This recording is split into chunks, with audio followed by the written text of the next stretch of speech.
The Tiger Groom, a tale of brotherly love from Tamil Nadu. In a tiny village in the south of India lived a old Brahmin. He had three sons and a daughter. His daughter, whose name was Kaveri, was very beautiful and rather proud of her looks. Young men frequently fell in love with her, but she refused them all, for her father wanted her to marry a rich and handsome man who was worthy of his lovely daughter.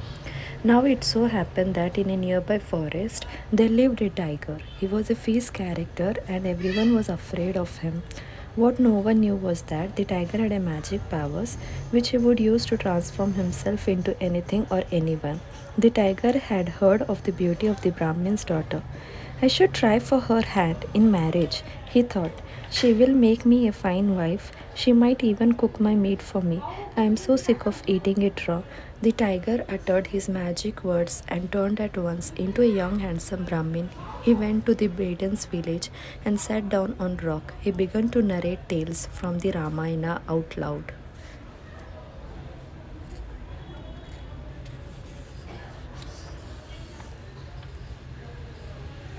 Soon people from the village began to whisper amongst themselves, "Who is this handsome stranger?"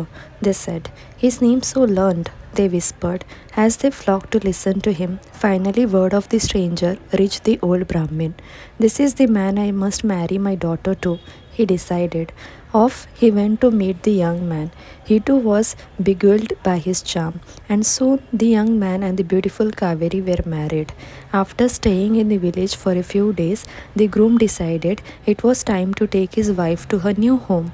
Shedding bittersweet tears, the old Brahmin and his wife bid farewell to their daughter. On the way, the couple passed a pretty pond. "Oh, please, let us stop here for a bit," Kaveri exclaimed. "Stop nonsense. We have a long way to go," the groom roared. His natural instincts were slowly returning. "But why?" Kaveri protested. "If you don't keep quiet, I will show you my true form," he roared back. Now, Kaveri, who was used to getting her own way back home, retorted, "Show me your true form. How bad can it be?" And before her horrified eyes, her husband turned from a man into a ferocious tiger.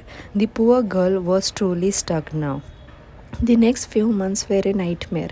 The tiger ordered Kaveri to cook whatever he hunted and brought home every day.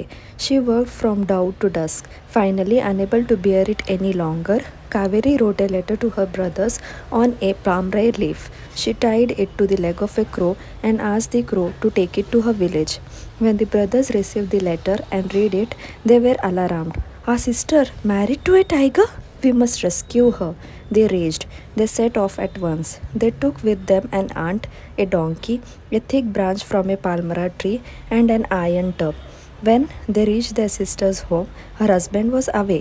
Overjoyed at the sight of her brothers, Kaveri asked them to hide in the loft before the tiger would see them. When the tiger got home, he sniffed. "I smell a man. Has anyone come here?" he demanded. "Hmm, hmm, my brothers have come to visit," stammered his frightened wife. "Oh, where are they? They will make a nice dinner," roared the tiger. Just then, one brother put the ant in the ear of the donkey, who began baying hideously. The tiger was unnerved. "Is it your brothers making such horrible noises?" he demanded. Just then, the donkey began storming around, and the branch of the palmer tree fell from the loft.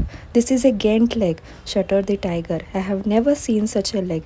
Your brothers must be gains." Even as he said that, the tub came crashing through the floor of the loft. "What an enormous belly your brothers have!" the tiger exclaimed. He was trembling now, imagining the size of his wife's brothers. "I had better get out of here," the tiger muttered, and he charged out of the door before the Gaines would get at him, and he was never seen or heard from again. In Tamil, there is a proverb that keep quiet, or I will show you my true form. This story is probably where it came from.